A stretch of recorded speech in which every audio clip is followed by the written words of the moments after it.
Okay, look at the first question. From the first n natural numbers, 5 consecutive numbers are left out.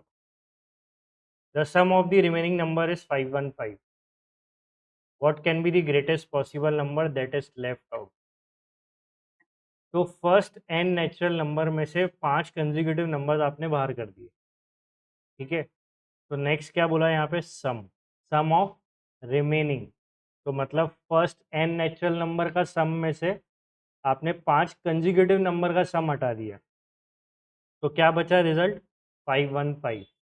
तो you have to answer the greatest possible number that is left out. तो greatest possible number that is, जो भी आपने बाहर किए हैं 5 number जो आपने लेफ्ट आउट किए हैं, उसमें सबसे ग्रेटेस्ट पॉसिबल नंबर क्या हो सकता है वो बताना है। तो सबसे पहले फर्स्ट एन नेचुरल नंबर का सम क्या होता है, एन इंटू एन प्लस 1/2, ठीक है। इसमें से अपन ने 5 कंजिक्यूटिव नंबर्स हटा दिए। अब 5 कंजिक्यूटिव नंबर कैसे होंगे, लेट से फर्स्ट नंबर अगर एक्स है तो दूसरा क्या होगा, एक्स प्लस 1, थर्ड क्या होगा, x plus 2, x plus 3, x plus 4, ठीक है। तो ये 5 कंजिक्यूटिव नंबर्स होंगे।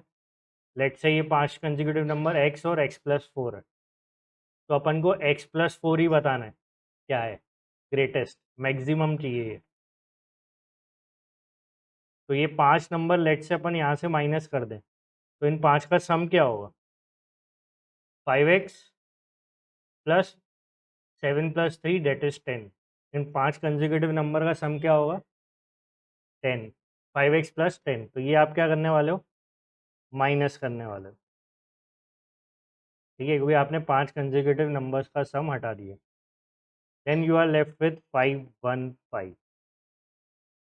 ठीक है। अब आपको क्या बताना है, greatest possible number left out. तो कौन है ग्रेटेस्ट पॉसिबल, एक्स प्लस 4। तो आपको एक्स प्लस 4 की वैल्यू बतानी है, ठीक है। तो ये अपनी इक्वेशन बन गई एज पर दी क्वेश्चन। अब अगर अपन इसको सॉल्व करते हैं तो ये 2 एलसीएम हो जाएगा, तो n into N plus 1, 2 into 5 हो जाएगा 10x, माइनस प्लस माइनस तो ये हो जाएगा 20, और ये 2 आप एलसीएम लेके क्रॉस मल्टीप्लाई करोगे तो कितना होगा, ये 1030, ठीक है। तो ये इक्वेशन अपन ने एलसीएम लेके बना दी। तो ये क्या बनेगा, n इंटू एन प्लस 1, ठीक है, 1030 प्लस 20 बनेगा 1050 प्लस 10x। यहाँ तक समझ में आ गया। इसके बाद लॉजिकल रीजनिंग लगेगी, दिमाग लगेगा ये कि अपन को ये नंबर कैसे पता करें कि x प्लस 4 क्या है, ठीक है। अब देखो पहली बात तो ये 2 कंसेक्यूटिव नंबर का प्रोडक्ट है, ठीक है। और आप RHS को ध्यान से एनालाइज करो तो RHS में 1050 कुछ है, और उसमें कुछ टेंस का मल्टीपल ऐड हो रहा है। तो 10 का कोई भी मल्टीपल हो उसकी यूनिट डिजिट तो 0 ही होगी ना, तो मतलब उसको ऐड करेंगे तो यूनिट डिजिट तो 0 ही आनी है। तो इसका मतलब ये जो RHS वाला जो नंबर है ये डेफिनेटली एंडिंग विथ 0, ये दिख गया। तो इससे अब अपन और क्या दिमाग लगा पाएंगे कि अब मैं सिर्फ वही 2 नंबर देखूं कंसेक्यूटिव जिसका प्रोडक्ट 0 पे एंड हो। ये दिमाग समझ में आया कि we are looking for only those 2 numbers, two consecutive numbers which are ending with 0। अच्छा, और अपनी पॉसिबिलिटीज कम ऐसे कर सकते हैं कि यहाँ पे क्या है, 1050 है, मतलब 2 कंसेक्यूटिव नंबर मल्टीप्लाई होते हैं और ये मिनिमम सम उनका 1050 है, फिर उसमें कुछ 10 का मल्टीपल है। तो ये अब भी अपन को देखना है। अब यहाँ पे अगर अपन देखें तो देखो इसमें ना ऐसे दिमाग लगाया जाता है कि n इंटू एन क्या बनेगा, एन स्क्वायर, मतलब कोई स्क्वायर में ही कोई वैल्यू ऐड होगी और 1050 के आसपास का कोई नंबर होगा या 1050 के बाद का कोई नंबर होगा। तो पहले तो आपको ये सोचना है कि एन स्क्वायर नियरेस्ट टू 1050 क्या हो सकता है। तो अपन को बेसिक पता है कि 30 का स्क्वायर 900 होता है, एन की वैल्यू 30 का स्क्वायर करेंगे तो 900 होगा, पर मुझे 1050 से ऊपर जाना है तो 31 का स्क्वायर 961 होता है, ठीक है। ऐसे ही मतलब ये तो समझ में आ गया कि एन जो है पहले 30 के अप्रॉक्स या 30 की लाइन में कहीं होगा, पर हम भी वहाँ पे भी वही नंबर लेंगे जिनको प्रोडक्ट करके एन यूनिट डिजिट 0 मिले। तो भाई मैं 31 इंटू 32 तो लूंगा नहीं, क्योंकि 31 इंटू 32 यूनिट डिजिट 0 थोड़ी देगा, है ना। अच्छा, अगर मैं 30 इंटू 31 भी करता हूँ तो 30 इंटू 31 भी काम का नहीं है, क्योंकि ये नंबर क्या बनेगा, 3 वन ज़ा 3, 3 3 ज़ा 9, और ये आपका नंबर जो बनेगा 3 3 ज़ा 9, 3 1 930। पर मुझे कहाँ जाना है, 1050 से ऊपर जाना है, तो 30 इंटू 31 भी काम का नहीं है। तो आपको ना यहाँ पे ये दिमाग लगाना है कि मेरे को कौन से दो कंसेक्यूटिव नंबर सोचने जो 1050 से ऊपर की वैल्यू दे, वो यूनिट डिजिट उसकी 0। तो 30 इंटू 31 नहीं हो रहा, 31 इंटू 32 भी नहीं होगा। लॉजिक समझ पा रहे हो ना, 30 इंटू 31 नहीं होगा, 31 इंटू 32 भी नहीं हो सकता, 32 इंटू 33 भी नहीं हो सकता, ये सब यूनिट डिजिट 0 आएंगे नहीं। फिर 33 इंटू 34 नहीं हो सकता, 34 इंटू 35 ये हो सकता है, क्योंकि इसमें यूनिट डिजिट 0 आ जाएगी। तो आप ये ट्राई कर लोगे एक, तो मतलब पहला जो मैं लेने वाला हूँ वो है 34 इंटू 35। आ रही बात समझ में। ऐसे ही और क्या ले सकते हैं अपन, क्या 35 इंटू 36 ले सकते हैं क्या, 35 इंटू 36 बिल्कुल ले सकते हैं। ऐसे ही और क्या ले सकते हैं, 36 इंटू 37 ले सकते हैं, नहीं। 37 इंटू 38 नहीं, सीधे मतलब 39 इंटू 40, है ना, 39 इंटू 40, और या फिर 40 इंटू 41। ये आपको पहले सोचने पड़ेंगे, ये रीजनिंग है, ये नंबर सिस्टम की रीजनिंग है कि आप पहले वहां तो पहुंच जाओ कि कौन से दो नंबर आपको चाहिए जिसका प्रोडक्ट 1050 के आसपास होगा और उसकी यूनिट डिजिट 0 पे एंड होगी। ठीक है, तो अब यहाँ पे अपन को 34 इंटू 35 करना है, तो कितना आएगा ये, क्या होगा 34 इंटू 35, 34 इंटू 35 इज 1190। ठीक है, तो 1190 इक्वल टू ये पूरा 1050 प्लस 10x। ठीक है, -1050 करते हैं अपन, तो ये आएगा 140 इक्वल टू 10x। तो x की वैल्यू क्या आ गई, 14। तो वही 34 इंटू 35 क्या है, 1190, और वो किसके बराबर है, इस पूरे के बराबर है। ठीक है, तो x की वैल्यू क्या आ गई, 14। अगर 14 आ गई तो मेरे लिए तो मैक्सिमम नंबर क्या है, x प्लस 4। तो 14 प्लस 4 क्या बनेगा, 18। तो मतलब मेरा लास्ट नंबर 18 हो सकता है, ये आंसर है, चांसेस हैं। और क्यों, क्योंकि भैया एन मैंने क्या लिया है, एन क्या लिया है आपने, 34। मतलब फर्स्ट 34 नंबर में कहीं तो एन, कहीं तो 18 नंबर भी होगा ना, मतलब पॉसिबल तो है ना। आपको तो बताना है कौन सा आपने बड़े से बड़ा बाहर किया है, जब 5 कंजिक्यूटिव बाहर किए हैं तो आपने मैक्सिमम कौन सा बाहर किया है। तो वो मैक्सिमम आपका x प्लस 4 है, अभी हमारा x 14 आ रहा है, तो आपने 18 बाहर किया है। मतलब इससे पहले आपने कौन कौन से नंबर थे, 17, 16, 15 और 14, आपने 14 से 18 बाहर कर दिए, ये एक पॉसिबिलिटी है। ठीक है, तो ठीक है, एक पॉसिबिलिटी हो गई कि 18 हो सकता है। नेक्स्ट देखें, ये चेक कर लिया आप, 35 इंटू 36 करके देखो, 35 इंटू 36 करेंगे तो क्या आएगा, ये आएगा आपको 1260। फिर इसकी इक्वेशन बना के देखो, 1260, 1260 माइनस 1050, ठीक है, that is 210 equal to 10x। x की वैल्यू क्या आ गई, 21। तो मैक्सिमम नंबर क्या हो जाएगा, 21 प्लस 4, हो सकता है आपने 25 बाहर किया हो, इसका मतलब इससे पहले कौन से नंबर होंगे, 25, 24, 23, 22, 21। हो सकता है आपने ये 5 बाहर किए हो, तो ये वाला भी हो गया। अब नेक्स्ट चेक लगाते हैं, 39 इंटू 40। तो 39 इंटू 40 क्या बनेगा, 1560। तो इसको यहाँ रख दो अब, 1560 अगर मैं रखता हूँ यहाँ पे, माइनस 1050 करते हैं अपन, तो ये आएगा 510। ठीक है, तो x की वैल्यू क्या आने वाली है अब, 51। तो मेरा मैक्सिमम नंबर क्या हो जाएगा, 55, क्योंकि x 51 है ना, तो 51 प्लस 4 55।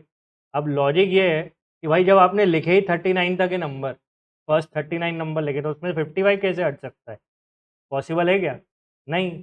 तो इसका मतलब इसके बाद के कोई केसेस वैलिड ही नहीं है। ऐसे तो बहुत सारे केस हैं जो 1050 से ऊपर सम देंगे। आ रही है बात समझ में, 1050 से ऊपर तो आप कितना भी ले जाओ ना, दो कंसेक्यूटिव नंबर का प्रोडक्ट, लेकिन कंडीशन कहाँ फेल होगी, यहाँ पे जैसे आपने 39 फर्स्ट 39 नंबर लिए, तो मैक्सिमम नंबर एलिमिनेशन आ रहा है 55 विच इज़ नॉट पॉसिबल। तो मतलब आपके कौन से 2 वैलिड केस हैं? बस ये वाले।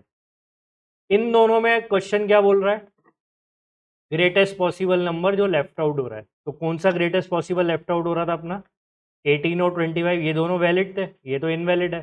तो मैक्सिमम से मैक्सिमम क्या है? 25, दैट इज योर आंसर। आ गई बात समझ में? A local merchant mixed 4 types of rice A, B, C, and D, priced at 64, 48, 96, and 80 respectively in the ratio 3:4:6:7 respectively. इस लाइन को पढ़ते से ही पहले तो एक चीज क्लिक हो ही जानी चाहिए कि भाई चारों की मुझे प्राइस पता है, चारों किस रेशियो में मिक्स हुए हैं वो भी पता है, तो मतलब इस पूरे मिक्सचर की तो मुझे एवरेज कॉस्ट भी पता है। मतलब ये मेरी स्पीड रीडिंग होनी चाहिए क्वांट की, कि भाई चार एक मिक्स कर रहा है वो 4 टाइप की राइस, जिनकी चारों की प्राइस पता है और क्या पता है, उनका रेशियो भी पता है, तो मुझको तो एवरेज प्राइस निकालना आता है। ये तो बेसिक क्वेश्चन है क्वांट का। क्या होता है वो? भाई N1 इंटू जो प्राइस है, N2 into P2, N3 into P3 और N4 into P4 divided by N1 plus N2 plus N3 plus N4, ये हो जाती है एवरेज प्राइस। ये तो बेसिक कॉन्सेप्ट है। ये मतलब that is the weighted average situation, क्योंकि चारों क्वांटिटी के रेट पता है अलॉन्ग विद देयर वेट्स, उनका रेशियो पता है। मतलब जैसे ही मैंने ये लाइन पढ़ी पेपर में, तो पहले तो मैं ये बोल दूंगा इस इन 4 से जो मिक्सचर बन रहा है उसकी एवरेज प्राइस तो है मेरे पास। क्या है वो नहीं बोल रहा हूँ, है मेरे पास, निकल जाएगी। आ गई बात समझ में? अब आगे बढ़ते हैं। अब आगे बढ़ते हैं to 16 kg of this mixture. अच्छा, अब ये भी बता दिया कि ये 16 kg का मिक्सचर बनता है, 16 kg उसकी क्वांटिटी भी दे दी net. To 16 kg of this mixture he adds A and D in the ratio 7:9 such that average cost of per kg of the mixture become 74। मतलब ABCD का एक कोई मिक्सचर है जिसमें A और D मिक्स करे जाते हैं, जिसमें A और D खुद आपस में किस रेशियो में? 7:9 में। और इससे इनकी जो एवरेज प्राइस बन जाती है वो बन जाती है मिक्सचर की 74 रुपीज। तो how much of D was added to 16 kg of this mixture, और ये 16 kg था, तो डी कितना ऐड हुआ है ये बताना है आपको। तो अब यहाँ पे आपको सबसे पहले ए बी सी डी का मतलब इस मिक्सचर की आपको क्या निकालनी है? Average price. ठीक है, तो एवरेज प्राइस कैसे निकलती है? प्राइस इंटू इसकी quantity 3 plus 48 into 4 plus 96 into 6 plus 80 into 7। ठीक है, और इसको अपन डिवाइड किससे करने वाले हैं? इसको हम डिवाइड करने वाले हैं 3 प्लस 4 प्लस 6 प्लस 7 से। 3 प्लस 4 प्लस 6 प्लस 7 से, तो ये हो गया 10, 13, 17, कितना हो गया ये? 20। और इससे मुझे मिल जाएगी एवरेज प्राइस। लेकिन मैं थोड़ा और स्मार्ट वर्क करूँगा। सबसे पहले मैं वैल्यूज़ तो देख लूँ भैया क्या है, इससे सबकी सब 16 की मल्टीपल है। तो पहले मैं क्या करूँगा, इन सब में से 16 बाहर कर दूँ,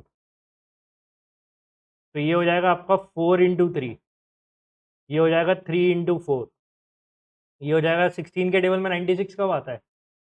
6 इंटू 6। 80 कब आता है? 5 इंटू 7। ये दिखना चाहिए पहले, डिवाइडेड बाय 20, तो ये 16, तो ये हो गया 12, 12, 36, 35 डिवाइडेड बाय 20। 4 4 ज़ा 16, 4 5 ज़ा 20, तो ये हो जाएगा 4/5 ऑफ 12 प्लस 12 24, 24 प्लस 36 60, 60 30 90 95, 5 19 ज़ा 95, 19 4 ज़ा 76। सबसे पहले ये निकालना है स्पीड में, नहीं तो इतने बड़े नंबर को एक्चुअल यूज़ कर लिया ना तो टाइम तो यही खा जाएगा क्वेश्चन कि एवरेज प्राइस निकलने में सर मेरे 2 मिनट लग गए। तो पहले तो अपन को एवरेज प्राइस निकालना है 76 रुपीज़। तो अब मेरे का तो और आधा काम हो गया कि भैया इसकी भी एवरेज प्राइस मिल गई। अब मेरे को एलिगेशन में यही तो सीखा है क्या, कि दो क्वांटिटी हैं, ठीक है, एक है ए और डी। अच्छा, इसका भी तो एवरेज प्राइस मिल सकता है ना, क्योंकि दोनों के वेट्स पता है, दोनों की प्राइस पता है ना। तो ए और डी का भी एवरेज प्राइस निकाल लो भाई। ए कितना है प्राइस 64, कितना यूज़ हो रहा है वो 7, डी कितना है 80, कितना यूज़ हो रहा है वो 9, डिवाइडेड बाय 7 + 9। तो ये आपका जो ए डी मिक्सचर है उसकी भी एवरेज प्राइस मिल जाएगी, है ना। एवरेज प्राइस मिल जाएगी तो 64 इंटू 7, 7 6 ज़ा 42, 7 4 ज़ा 28, कितना हो गया 448, 448 प्लस 720 डिवाइडेड बाय 16, ठीक है। तो ये कितना हो गया 1160, 1168, ठीक है, यही हुआ ना, 7 और 4 1160, हाँ, डिवाइडेड बाय 16। तो ये जाके स्क्रीन कैलकुलेटर में कर लेना, 1168 डिवाइड बाय 16 क्या आएगा 73, ठीक है। ये स्मार्ट वर्क वहाँ जाके कहाँ स्क्रीन कैलकुलेटर यूज़ होता है। तो भैया ये हो गया 73। अब तो बेसिक क्वेश्चन हो गया एलिगेशन का, दो ग्रुप है, दोनों का एवरेज प्राइस पता है, मिक्सचर का एवरेज प्राइस पता है, एक क्वांटिटी कितनी ऐड हुई है वो निकालना है। तो भाई एलिगेशन में हमने क्या पढ़ा है, लेफ्ट साइड में चीपर प्राइस, राइट साइड में डियरर प्राइस, बीच में किसका आता है मिक्सचर का प्राइस। तो लेफ्ट में क्या है 73, राइट में क्या है 76, बीच में क्या है 74। अब मैंने क्या बताया था, इसका डिफरेंस कितना है 2, वो यहाँ आएगा, इसका डिफरेंस कितना है 1, वो यहाँ आएगा। आ गया समझ में, क्लियर है यहाँ तक।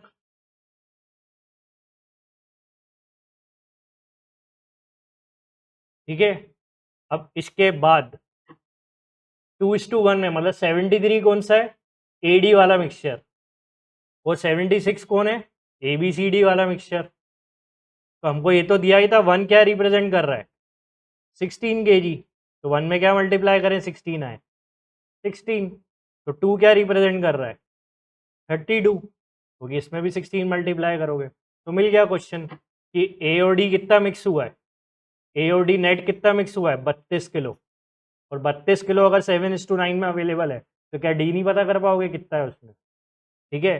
तो 32 kg, 9 + 7 होता है 16, 9 + 7 इज 16, 16 रिप्रेजेंट्स 32, मल्टीप्लिकेशन फैक्टर 2। तो आपको तो बताना है कि ए और डी कितना है, ए और डी आपके थे 7:9, मल्टीप्लिकेशन फैक्टर क्या आया 2, तो 9 में क्या मल्टीप्लाई करना है 2, तो ये 18 आपका आंसर है, ऑप्शन सी। आ गई बात समझ में। देखो next, from a rectangle A B C D of area 240 square centimetre, a semi circular part with diameter AB and area 50 pi centimeter square is removed. The perimeter of the remaining portion in centimeter is।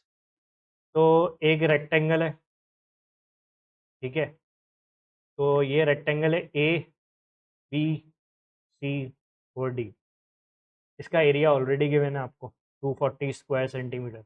Semi circular part with diameter A B, तो एक semi circular part है with diameter A B, ठीक है, ये एक semi circular part है with diameter A B. Diameter A B मतलब ये सेंटर हो जाएगा। तो क्या हुआ, इसका जो semi circular part with diameter A B ये रिमूव कर दिया बाहर, ये बाहर कर दिया, ठीक है। तो ये बाहर कर दिया तो फिर जो, अच्छा semi circular part with diameter तो ए बी है, और एरिया भी दिया हुआ है, इस पूरे का एरिया दिया हुआ है 50 पाई सेंटीमीटर स्क्वायर, मतलब ये जो एरिया बाहर किया है इसका एरिया भी गिवन है। Perimeter of the remaining portion, अब आपको पेरीमीटर मतलब पेरीमीटर इसका बताना है आपको कि ये वाले का पूरे का पेरीमीटर क्या है, मतलब ये पूरा आर्क और ये तीनों साइड का सम, बस, ठीक है। तो भाई सबसे पहले सेमी सर्कल का एरिया पता है क्या, सर्कल का एरिया पता है पाई आर स्क्वायर, है ना, तो पाई आर स्क्वायर बाय 2, है ना। तो सेमी सर्कल का एरिया यही होगा, जिसमें ये हम रेडियस ले लेते हैं, वो एरिया कितना दिया हुआ है 50 पाई, तो पाई से पाई कैंसिल, आर स्क्वायर कितना आ गया 2 × 50 100, आर कितना आ गया 10, तो ये मिल गया 10। ये 10 है तो इधर भी 10 होगा। होगा। अब मैथ्स लगा ही सकते हो, ये 100 है, सॉरी ये 20 है, एरिया कितना है 240, तो विड्थ मिल जाएगी ना, कितनी होगी 12। ये दिख रहना चाहिए, क्योंकि 12 × 20 क्या होता है 240। तो आपकी यहाँ पे 20 तो मिल गई ना ए बी की लेंथ, तो 12 क्या होना चाहिए ए डी की लेंथ, तो ए डी भी मिल गया। तो अब क्वेश्चन खत्म है, ये 12 है तो अपोजिट साइड भी 12 होगी, ठीक है। और ये लेंथ कितनी होगी C D 20, opposite side equal होती है ना रेक्टेंगल में। और ये आर्क लेंथ कैसे मिलेगी, ट्रिग्नोमेट्री लगेगी, है ना। अबे क्या ट्रिग्नोमेट्री लगेगी, सेमी सर्कल का एरिया लेंथ क्या होता है 2 पाई आर का आधा, सरकमफ्रेंस क्या होता है 2 पाई आर, तो सेमी सर्कल का पेरीमीटर क्या हो गया पाई आर हो गया ना, सीधे आधा। तो पाई और आर तो पता ही है, तो पाई इंटू आर कितना है 10, तो ये पूरी लेंथ आ गई 10 पाई। अब आपको क्वेश्चन में वो ही देखना है जिसमें 10 पाई लिखा हो, ऑप्शंस में ये दो ही हैं जिसमें 10 पाई है, तो ये तो आंसर ही नहीं है। तो ये 10 पाई लेंथ आ गई, सेमी सर्कल का पेरीमीटर इज पाई आर, तो पाई आर 10 पाई। अब बाकी लेंथ क्या है 12 और 12 24, 24 प्लस 20 इज 44। ये रहा आंसर, ऑप्शन है। आ गई बात समझ में, क्लियर। देखो next, if F of X plus F of 3 minus X is 9x into x minus 2 plus 9, then find the value of. तो आपको इन सब फंक्शंस का सम बताना है। सबसे पहले आपको जो गिवन है वो फंक्शन है कि F of X plus F of 3 minus x, उसका आउटपुट है 9 into x, x minus 2 plus 9। तो पहले तो इसको समझो आप, हो क्या रहा है, हो ये रहा है कि ऐसे दो फंक्शन जिसके इनपुट का सम 3 है, ये इनपुट x है और ये इनपुट 3 माइनस एक्स है, इसका सम करोगे तो क्या आएगा 3। तो ऐसे दो फंक्शन जिसके इनपुट का सम 3 है, उसका आउटपुट ये है, ठीक है। सम 3 है, x 3 नहीं है, x is not 3, some is 3। तो इनपुट्स का सम जब 3 होगा तो आउटपुट ये ऐसा कुछ देने वाला है। अब आउटपुट कैसा देने वाला है कि 9 इंटू, अगर अपन देखें तो इसमें अगर मैं 9 कॉमन ले लूँ तो ये बचेगा x square minus 2x plus 1, और थोड़ा देखूँ तो ये कुछ भी नहीं है, ये x माइनस 1 का होल स्क्वायर है। तो आपको ना इससे मतलब ना इससे मतलब, बस ये देखना था आप। आ गई बात समझ में, ठीक है। ये कम से कम मतलब समझ लो आपने 70% प्रॉब्लम करेक्ट कर लिया है, 30% बस कैलकुलेशन है। तो अल्टीमेटली अब अपन को समझ में आया कि F x plus F of 3 minus X is nothing but 9 into x minus 1 का होल स्क्वायर। बस अब आपको क्वेश्चन को अपने फंक्शन देख के सॉल्व करना है। तो देखो भाई, पहला इनपुट है 4/5, तो न्यूमरेटर देखो सबके डिनोमिनेटर 5 है, तो ये 4 है, एक 5 है, एक 6 है, ऐसे कब तक जा रहा है 7 8 9 10 11, और डिनोमिनेटर में सबके 5 है ना, ये 5 अज्यूम करके चलो। तो कौन से इनपुट का सम 3 मिलेगा, ऑब्वियसली देखो डिनोमिनेटर तो 5 ही है, तो 4 प्लस 11 क्या होता है 15, 15/5 करेंगे तो क्या आएगा 3। 5 प्लस 10 क्या होता है 15, 15/5 3। 6 प्लस 9 क्या होता है 15, 15/5 इज 3। 7 प्लस 8 क्या होता है 15, 15/5 इज 3। तो पहले तो आप समझ में आ गए कि सारे नहीं निकालने, पेयर बना के सॉल्व करना था। तो फर्स्ट की पेयरिंग किससे होगी लास्ट से, क्योंकि इनके इनपुट का सम क्या है, इनके इनपुट का सम क्या हो रहा है 3 है ना, ठीक है। तो आउटपुट क्या मिलने वाला है, तो फर्स्ट फर्स्ट और लास्ट का आउटपुट क्या मिलना है 9 इंटू एक्स माइनस 1 का होल स्क्वायर। एक्स कौन है यहाँ पे 4/5, पहला इनपुट 4/5, ठीक है। और उसका क्या करना है 4/5 माइनस 1 का होल स्क्वायर। फिर ऐसे ही नेक्स्ट 9 इंटू 5/5 माइनस 1 का होल स्क्वायर।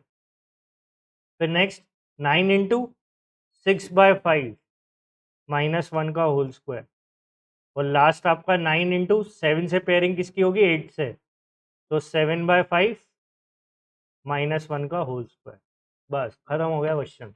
अब इसको सिंप्लीफाई करना है, 9 कॉमन ले लो, 4/5 -1 -1/5 का स्क्वायर, -1/5 का स्क्वायर क्या बनेगा 1/25, लिख दूँ ना डायरेक्ट। 5/5 -1, 5 -5 तो 0 ही हो गया, तो ये तो पूरा ही 0 है। 6/5 -1 मतलब 1/5, 1/5 का स्क्वायर इज 1/25। 7/5 -1 मतलब 2/5 का स्क्वायर इज 4/25।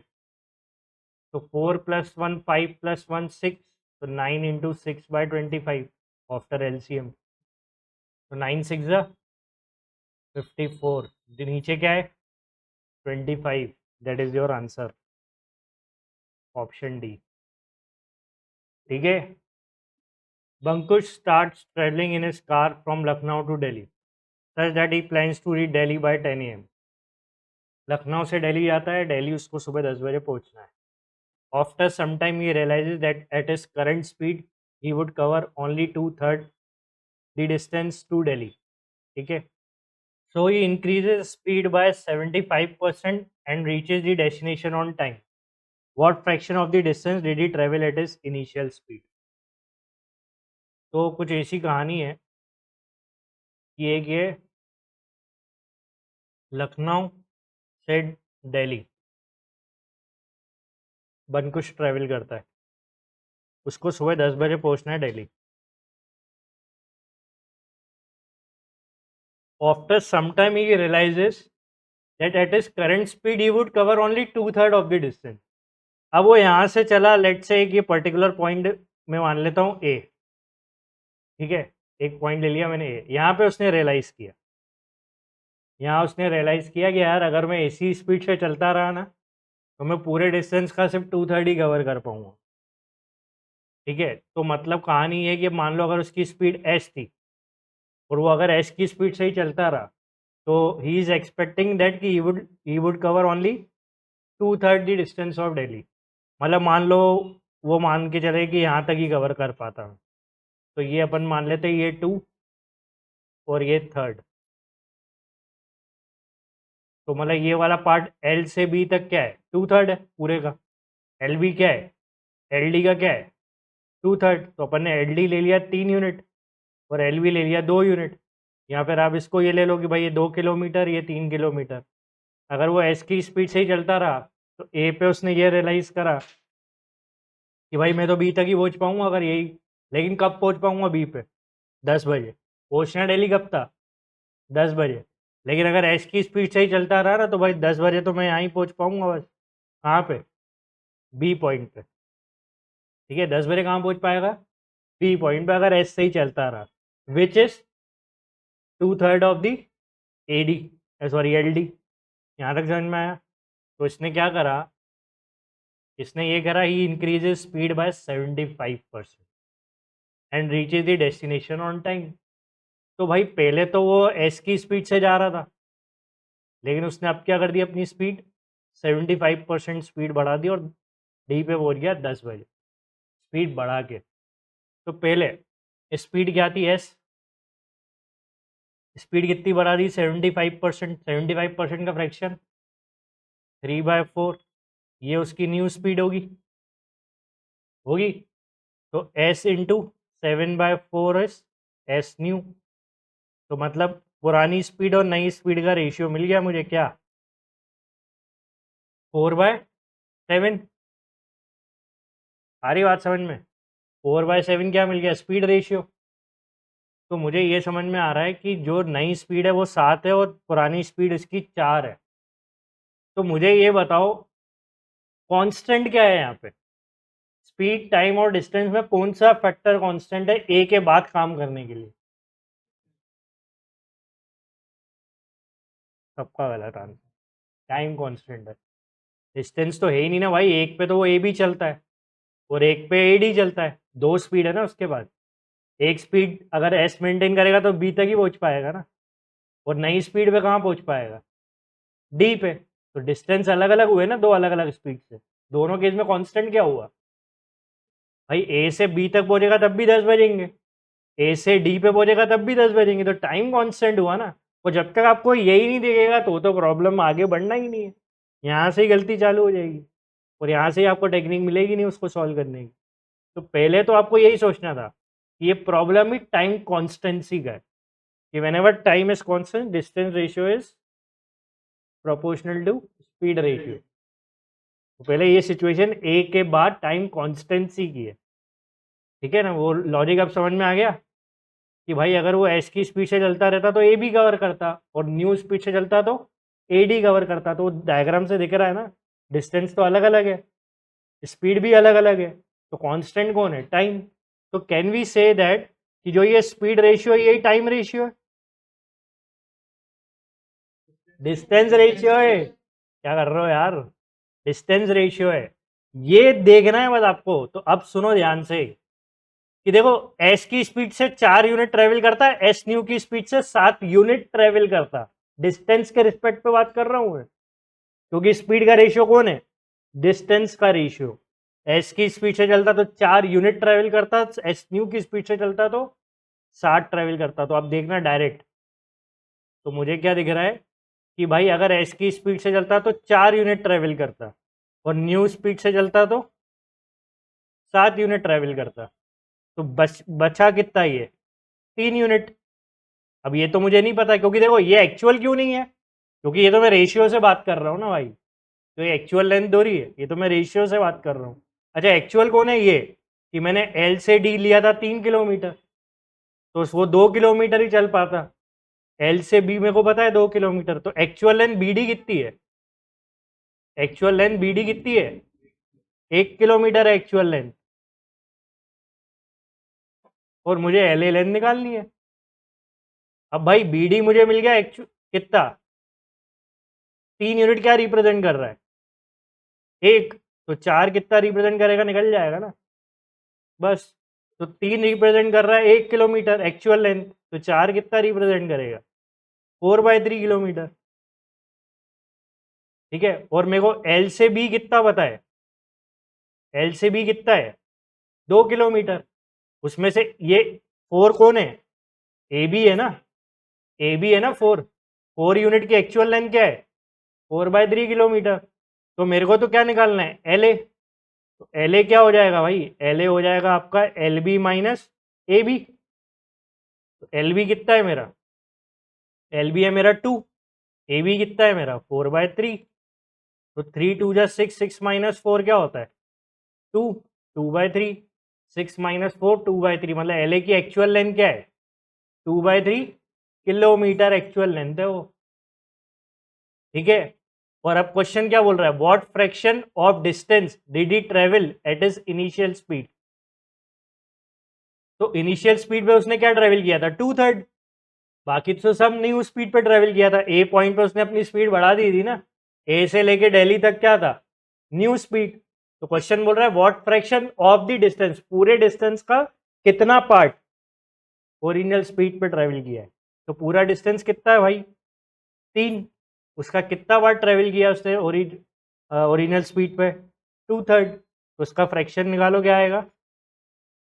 ये आपका आंसर है, ऑप्शन ए। आ गया समझ में? देखो next, find the remainder when 2 cube plus 4 cube plus 6 cube and so on till 94 cube is divided by 517. So 2 cube plus 4 cube can be written as 2 into 2 का whole cube, 6 can be written as 2 into 3 का whole cube, and so on. 92 can be written as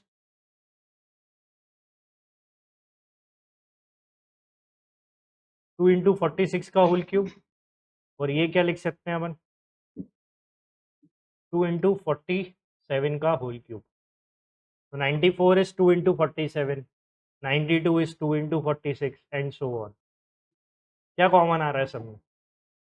2 cube कर दो बाहर, क्या बचा अंदर? 1 का cube, 2 का क्यूब, 3 का cube and so on till 46 का क्यूब, 47 का क्यूब। जब तक नंबर नहीं पता करोगे उसके बाद डिवाइड करने का मतलब ही नहीं है। डिवाइड तो बाद में करोगे, नंबर तो देख लो पहले क्या है, उसको सिंप्लीफाई तो कर लो। तो सबसे पहले ये क्या है, cube of first 47 natural number, क्या होता है formula, n into N plus one by two के whole square is summation of first n cube, sum of first n natural number का cube is n into N plus one by two का whole square. तो n कौन है यहाँ पे अपना 47, तो 47 इंटू 48 बाई टू का होल स्क्वायर, ये हो गए फ्री आप इससे। इस पूरे का सम है 47 इंटू 48 बाई टू का whole square into two cube क्या है 8, इसको डिवाइड करना है आपको 517 से और रिमाइंडर बताना है। आ गई बात समझ में। तो 48 बाई टू कर लो आप पहले, तो 24, तो मतलब 47 इंटू 24 इंटू 24 इंटू 8। अब 517 से मत डिवाइड कर देना, 517 तोड़ना आना चाहिए, आ रहा है क्या, कितना 47 इंटू 11, 7 7 प्लस 4 11, हाँ करेक्ट, 47 इंटू 11 होता है, 47 इंटू 11 होता है आपका क्या 517। तो 47 का स्क्वायर, तो अच्छा 47 भी दो बार आए। और नीचे क्या है, नीचे है आपका 47 इंटू 11, ठीक है। अब रिमाइंडर निकालना है, तो ये 47 तो कैंसिल आउट हो जाएगा, बच गया बाकी बचा हुआ पार्ट। अब 47 इंटू 24 इंटू 24 इंटू 8 करना है। अब 11 फोर जा क्या होता है 44, 47 को अगर मैं 11 से डिवाइड करूंगा रिमाइंडर क्या आएगा 3, तो रिमाइंडर आ गया 3। 24 को डिवाइड करूंगा 11 से, क्या रिमाइंडर आएगा 2, और ये फिर 2, और ये 8, ये डिवाइड बाय 11, 3 2 जा 6, 2 8 जा 16 डिवाइड बाय 11, या 96 बाय 11, 96 को 11 से डिवाइड करेंगे रिमाइंडर क्या आएगा, तो 11 8 जा 88, 11 9 जा 99 होता है। तो 88 और 96 में कितने का डिफरेंस है, 8 आपका रिमाइंडर आ रहा है, ठीक है। लेकिन 8 आपका आंसर नहीं है रिमाइंडर का, ठीक है, रिमाइंडर का ये आंसर नहीं है, क्योंकि रिमाइंडर अगर आपने कर रखा है तो रिमाइंडर में एक रूल है कि कैंसिलेशन अलाउड नहीं होता रिमाइंडर्स में, आप कैंसिल नहीं कर सकते, रिमाइंडर चेंज हो जाता है। पर अपन ने कन्वीनियंस के लिए कैंसिल कर दिया, कन्वीनियंस के लिए आप कैंसिल कर सकते हो, लेकिन आप अपने एक्चुअल कैलकुलेशन में और जिससे कैंसिल किया है उसको मल्टीप्लाई करना पड़ेगा। मतलब आपका 8 रिमाइंडर आ रहा था, तो 8 में आप क्या मल्टीप्लाई करने वाले हो 47 to get the actual remainder, A R, actual remainder, क्योंकि कैंसिलेशन अलाउड नहीं है रिमाइंडर निकालते टाइम। तो ये हो गया 8 7 ज़ा 56, यूनिट डिजिटी 6 है आंसर की, तो यही होगा आंसर। 8 7 ज़ा 56, 8 4 ज़ा 32 plus 5 is 37, and that is your actual remainder when this cube is divided by 517। आ गई बात समझ में। Next, what will be the length of perpendicular drawn from the point to the straight line 4 into x plus 4 equal to 3 into y minus 2। तो भैया एक point है जो है -3 और -4, ठीक है, -3 -4 एक पॉइंट है और एक लाइन है, और उससे आपको उसका परपेंडिकुलर डिस्टेंस बताना है क्या है, ठीक है। ये जो पॉइंट है, एक ये लाइन है जिसकी इक्वेशन गिवन है 4 into x plus 4 equal to 3 into y minus 2। ये लाइन की इक्वेशन गिवन है, लीनियर इक्वेशन। लाइन की इक्वेशन पता है क्या होती है, लीनियर, टू वेरिएबल में,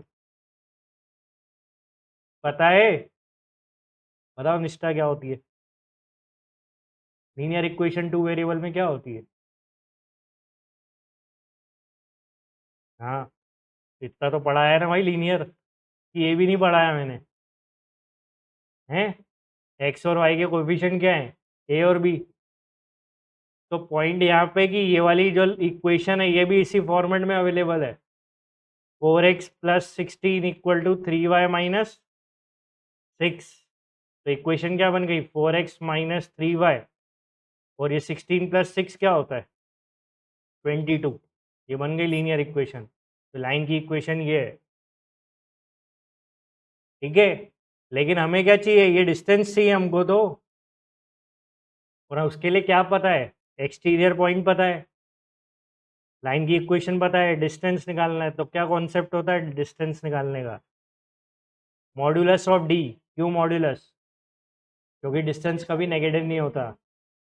तो मॉड्यूलस ऑफ, या फिर यहाँ मॉड्यूलस ना लगा के सिंपल डी होता है a x plus b y plus c, जो आपकी लीनियर इक्वेशन है उसका मॉड्यूलस, डिवाइडेड बाय एक्स और वाई के कोफिशिएंट के स्क्वायर का सम। पर पॉइंट ये तो इक्वेशन हो गई, इसका मॉड्यूलस क्या होता है भाई, इक्वेशन का कोई मॉड्यूलस नहीं होता भैया। इक्वेशन में जो एक्स और वाई है ना, इसकी जगह ये पॉइंट रखे जाते हैं, ये पॉइंट रखे जाते हैं। तो न्यूमरेटर एक न्यूमेरिकल वैल्यू बनता है, वो कभी कभी नेगेटिव भी बन सकता है। नेगेटिव भी बने तो मॉड्यूलस लगा है वो पॉजिटिव ही लेना है आपको। तो मतलब ये हो गया कि फॉर्मूले में एक्स और वाई जो है उनकी जगह क्या रखना है, एक्सटीरियर पॉइंट के कोऑर्डिनेट्स। और वो यहाँ पे कौन है हमारे, -3 और -4 रख दो यहाँ पे। तो ए, अच्छा यहाँ पे इससे इस इक्वेशन से ये कंपेयर कर लोगे ना, ए क्या है यहाँ पे 4, बी क्या है यहाँ पे -3, सी क्या है यहाँ पे 22, ए बी और सी भी निकल जाएंगे ना।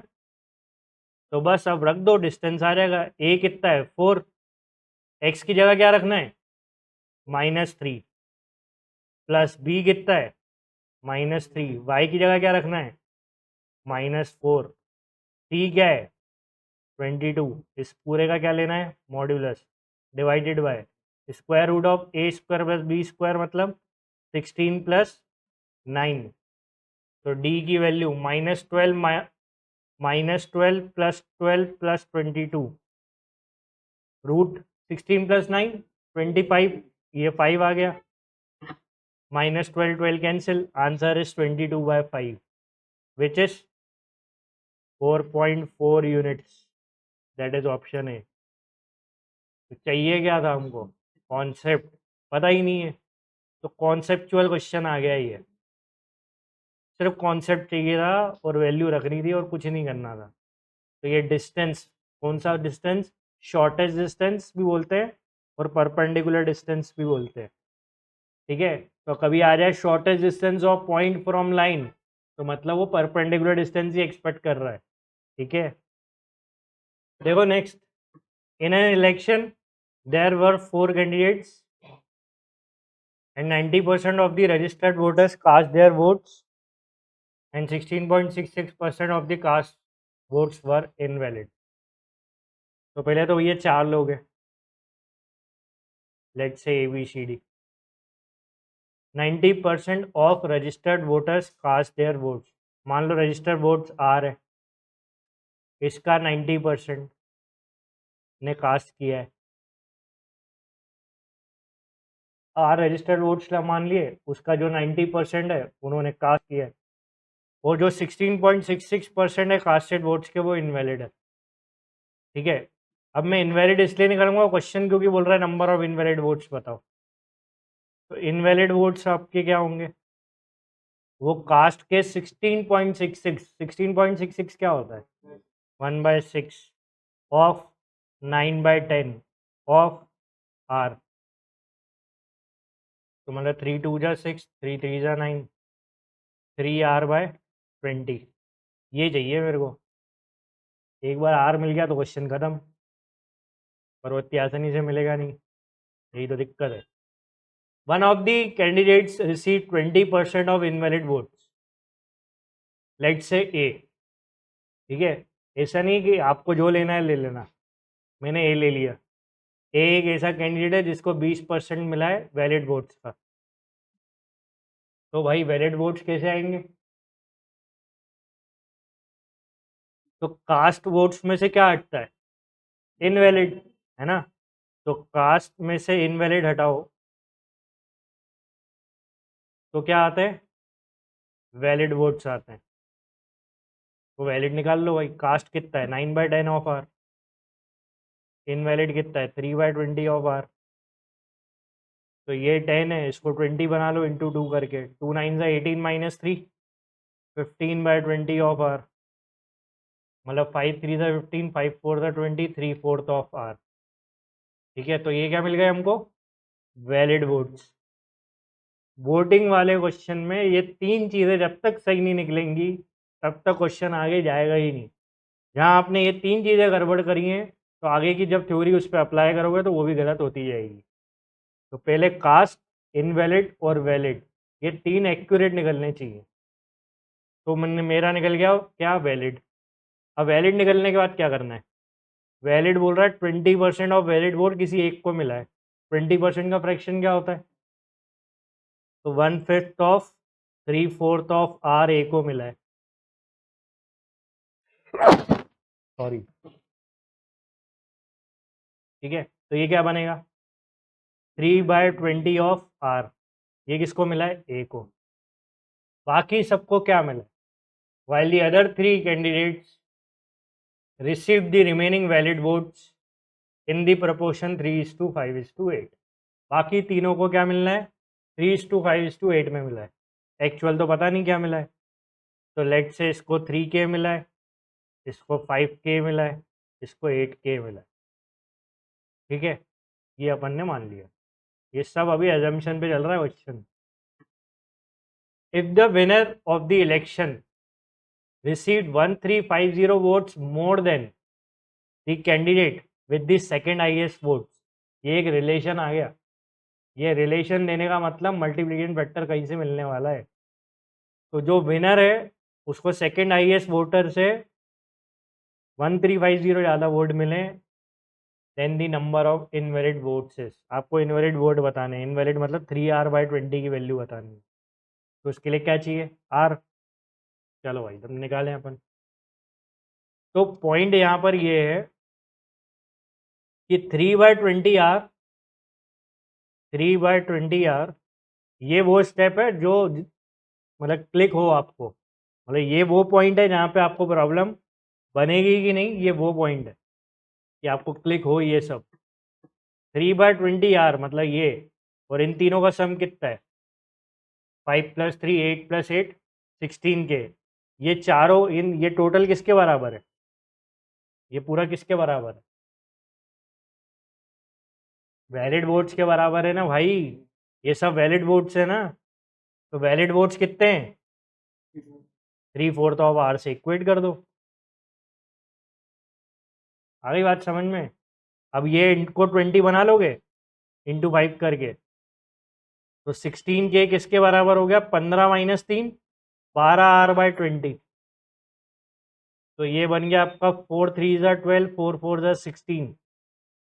तो ये आपका K/R का रेशियो आ जाएगा। तो K/R का रेशियो क्या आने वाला है? 3/80। तो ये तो रेशियो है, एक्चुअल थोड़ी है जो अपन यूज़ कर लें।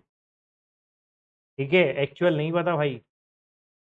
तो इतना तो पता कर सकते हो ना कि अब विनर कौन है, क्योंकि रेशियो है आपके पास। तो देखो 8K में K क्या रखोगे? 3, रेशियो के हिसाब से। 8 3 24, 5 3 15, 3 3 9। ये देख लिया हमने। और आर की वैल्यू क्या है? 80। 80/20 4, 4 2 8, है ना? 80/20 क्या होगा? 4 4 सॉरी 12, 80/20 इज 4 4 3 12। अब इन चारों में विनर कौन लग रहा है? कौन है विनर? डी है ना। और सेकंड हाईएस्ट कौन है? सी। इन दोनों के वोट का डिफरेंस पता है मुझे। इन दोनों के वोट का डिफरेंस 8K - 5K क्या होता है? 8K - 5K is 3K। ठीक है, वो कितना दिया हुआ है इन्होंने? 1350 मल्टीप्लिकेशन फैक्टर। और K भी पता है मेरे को, तो K कौन है? 9। तो 9 में क्या मल्टीप्लाई करूँ, 1350 है। 15 इंटू 9 पता है 135 होता है, पता ही नहीं है। पता थोड़ी है वो, हम इतने टेबल थोड़ी याद करके बैठे कि हमको 9 में क्या मल्टीप्लाई करें 135 में। तो भैया 9 इंटू 15 क्या होता है, ये तुम्हारे करम पुराने वाले। चलो ठीक है हटाओ। तो ये क्या मल्टीप्लाई करना है इसमें, 150 मल्टीप्लीकेशन फैक्टर मिल गया, मतलब के और आर की एक्चुअल वैल्यू मिल गई ना, खत्म हो गया क्वेश्चन। तो एक्चुअल आर क्या है, 80 इंटू 150, और मुझे तो आर से ही मतलब है, क्यों, क्योंकि मुझे क्या निकालना था, इनवैलिड, और इनवैलिड कौन है, 3r/20। तो भैया रख के निकाल लो जल्दी से, क्वेश्चन खत्म। आर भी मिल गया मुझे, 3/20, आर कितना है 80 इंटू 150,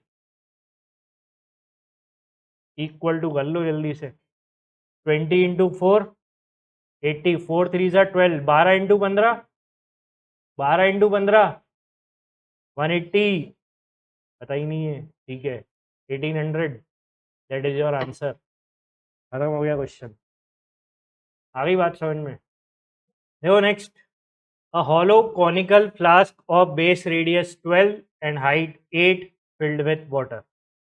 ठीक है, एक कॉनिकल फ्लास्क है, तो एक कॉनिकल फ्लास्क है, बनाना है ना, एग्जाम में टाइम नहीं तो पास नहीं होगा, एग्जाम में टाइम पास करना है अपन को, अच्छी डिज़ाइन देनी है अपन को। हॉलो कॉनिकल, हॉलो दिखना चाहिए, ठीक है, बेस रेडियस 12 है, ठीक है, ये दिया हुआ है 12, हाइट है 8, ठीक है, ये लाइन स्ट्रेट आनी चाहिए पेपर में, जब तक नहीं आए बनाते रहना फिगर। कितना हो गया ये 8, अच्छा हाइट 8 है, ये वाली हाइट पता है क्या बोलते हैं इसको, स्लैंड हाइट, स्मॉल एल से बोलते थे इसको, याद है कुछ नाइन्थ में, कितनी अच्छी लाइफ थी तब जब नाइन्थ में थे, क्या सुकून था। L² = R²/H² में ज़िंदगी निकल गई थी। ये R, ये H, क्या होता है इनके बीच में रिलेशन, R² + H² = L², ये नाइन्थ में पढ़ा है, पर अभी कुछ भी नहीं लगेगा ऐसा, ठीक है, बड़े हो गए हम। तो पॉइंट यहाँ पे क्या है, रेडियस 12 है, हाइट 8 है, कोनिकल फ्लास्क है, कौन सा कोनिकल फ्लास्क है, हॉलो, ये पानी से भरा हुआ है, it is filled with water. If the flask is emptied into a hemispherical ball of same base radius, तो भैया उसको एक अपन ने हेमिस्फेरिकल बॉल में भर दिया, ठीक है, इस बॉल में भर दिया आपने, मेरा तो फिगर कभी नहीं बनेगा एक्यूरेट, ठीक है। अब क्या होगा इसके बाद, सेम रेडियस, तो रेडियस भी सेम है, कितना है 12, इसका सारा कंटेंट उठा के इसमें भर दिया, then what portion of the ball will remain empty, अच्छा कुछ ये इसमें पानी जब जाएगा तो कुछ पोर्शन खाली रहेगा इसका, किसका, हेमिस्फेयर का, वो आपको बताना है कितना परसेंट खाली रहेगा हेमिस्फेयर का, ठीक है, हेमिस्फेरिकल जो बाउल है उसका कुछ परसेंट खाली रहेगा। तो भैया ठीक है, पानी कितना जाएगा पहले यहाँ से पता करो, ये पूरा पानी से भरा हुआ है, वॉल्यूम, कौन का वॉल्यूम होता है 1/3 of volume of cylinder, πr²h, तुम्हें पास आर है और एच है, तो पाई तो रखेंगे ही, और क्वेश्चन भैया देख लो, क्वेश्चन जो है ना परसेंटेज का है, परसेंटेज है सिंबल में, पाई को मत यूज़ कर लेना, कांस्टेंट है, परसेंटेज के क्वेश्चन में कांस्टेंट का यूज़ नहीं होता कुछ। R² मतलब 12 का square into H 8 divide by 3, तो 3 4 ज़ा 12, ठीक है, 12 4 ज़ा 48 इंटू 8, 48 इंटू 8 पाई, क्या होता है 48 इंटू 8, 3, ये होता है भाई, 8 4 ज़ा 320 और 60 364, हाँ तो 384 आ गया ये, तो ये इतना पानी गया है यहाँ पे, कहाँ पे 384 पाई पानी गया है इधर, तो इसमें इसमें कैपेसिटी क्या है इसकी हेमिस्फेयर की, क्या होता है वॉल्यूम इसका, 2/3 ऑफ पाई R³ ठीक है, 2/3 of pi r cube volume होता है हेमिस्फेयर का। स्फेयर का आधा, स्फेयर का होता है 4/3, इसका होता है 2/3। 3 4 12, 8 इंटू 144। ठीक है, क्या आएगा 8 इंटू 144? कितना आ रहा है? 1152 भाई। पाई मत भूल जाना, है ना, पाई। तो भाई देखो ना, ये 1152 पाई कैपेसिटी है इसकी। पानी कितना आया है? 384 पाई, बाकी सब खाली है। और वही बताना है कितना खाली है। तो एम्प्टी का जो परसेंटेज बताना है, तो 1152 में से 384 माइनस कर दो, इतना खाली है। ठीक है। और कह रहा है व्हाट परसेंट ऑफ बाउल, मतलब बाउल का कितना परसेंट। तो बाउल की कैपेसिटी 1152 पाई है। ठीक है, तो 1152 माइनस 384 कर लो, कितना आ रहा है? 768। 768/1152। ठीक है, पाई से पाई कैंसिल हो जाएगा, इसका रेशियो निकालना पड़ेगा भाई। 1152, ये आएगा आपका 2/3। ये 2/3 आएगा। 2/3 आपका परसेंटेज में क्या होता है? 66.66। मतलब इतना खाली है अभी भी क्या? हेमिस्फेयर। आंसर है ऑप्शन डी। आगे बात समझ में। Next, given that log 5 with base 2 is a, log 3 with base 2 is b, find log 30 with base 24 in terms of a and b। तो log 30 with base 24 ही तो सिंप्लीफाई करना है। तो भैया log 30 with base 24 can be written as log 30 by log 24। पहला log का rule. और यहाँ बेस क्या है? 2 तो ये नए बेस के साथ, क्योंकि प्रॉपर्टीज तभी लगती है log की जब बेस सेम होता है। अब log 30 को क्या तोड़ सकते हो? 6 5 से 30, 2 इंटू 3 इंटू 5। और इसको क्या तोड़ोगे? 8 इंटू 3। खत्म हो गया क्वेश्चन। log mn क्या होता है? log m plus n। तो न्यूमरेटर क्या बन गया? log 2 2 plus log 2 3 plus log 2 5 divided by log mn is log m plus log n। log 8 with base 2 क्या बनेगा? तो log 8 को क्या लिख सकते हैं? मैं 2 का क्यूब, 3 आगे आ जाएगा, 3 log 2 विद बेस 2 मतलब 3। log 8 क्या है? With base 2 3। यहाँ पर एक डायरेक्ट सोचो, 2 की क्या पावर होगी? 8 हो। 3 काय के लिए करना है ये सब, अगर log बेसिक पता है तो। 2 की क्या पावर होगी? 8 हो। 3 देखते से ही दिख जाना चाहिए था। तो log 2 with base 2 is 1। log 3 with base 2 दिया हुआ है क्या? b। log 5 विद बेस 2 दिया हुआ है क्या? a। log 8 विद बेस 2, 2 की क्या पावर हो? 8 हो। 3 log 3 विद बेस 2 क्या दिया हुआ है? b। ये हो गया मेरा आंसर, ऑप्शन डी। खत्म हो गया question. Next, 12 numbers A1 to A12 are in AP. The sum of all these numbers is 354. Let P denote A2 A4 till A12 sum and Q denote A1 to A3 and till A11 sum. If the ratio of P to Q is 32:27, find the common difference of AP. देखो, अगर आपके पास सम to even और सम to odd terms का ratio है, ठीक है, तो ये जो है ये एपी पे है। एपी में आपके पास इवन टर्म्स और ऑड टर्म्स का सम का जब रेशियो होता है, तो आपका जो कॉमन डिफरेंस होता है वो आपका 32 माइनस 27 होता है हमेशा। देखो, कॉमन डिफरेंस नेगेटिव भी होता है, आपको इवन माइनस ऑड ही करना है। ऐसे नहीं कि आप सोचो पॉजिटिव ही मेंटेन रख दे। आपको sum to even minus sum to odd करना है, भले ये नेगेटिव भी आए तो भी, क्योंकि कॉमन डिफरेंस नेगेटिव भी होता है। तो 32 माइनस 27, ये आंसर आ गया 5। That is option D. ठीक है, तो ये जो है इसमें कुछ टर्म्स लेके इवन और ऑड की माइनस करके देखना, एंड में जो बचेगा वो हमेशा कॉमन डिफरेंस ही बचेगा। तो जब अपने पास रेशियो 32:27 है, कॉमन डिफरेंस 32 माइनस 27 है। और इसी में मैं जीपी का भी बता ही दे रहा हूँ। जीपी में सम टू इवन और सम टू ऑड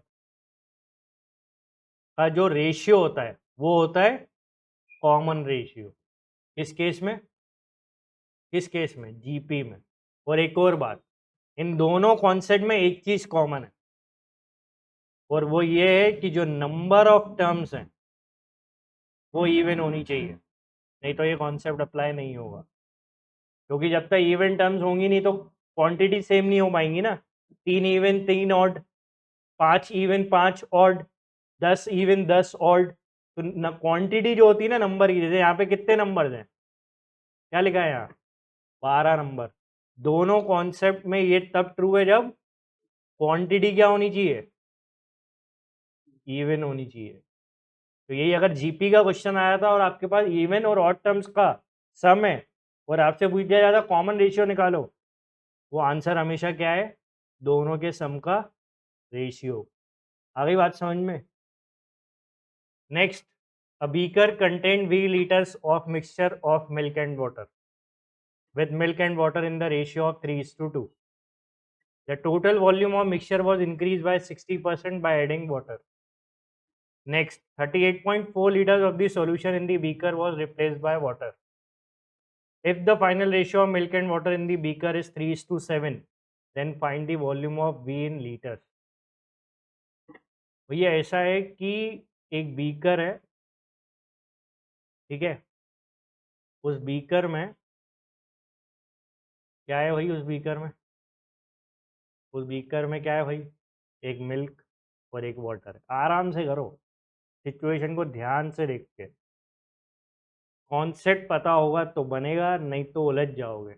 मिल्क और वाटर का रेशियो दे के रखा है 3:2, ठीक है। तो मान लो भैया पहले मिल्क 3x था, वाटर 2x था, और हमें यही निकालना है। क्योंकि क्या बोल रहा है? Find the value of v. V क्या है? Mixture of milk and water with milk and water in the ratio 3:2। मतलब इनिशियल क्वांटिटी निकालनी है ना।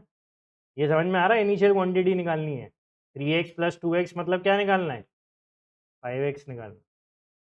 ठीक है, अब आराम से चलते हैं।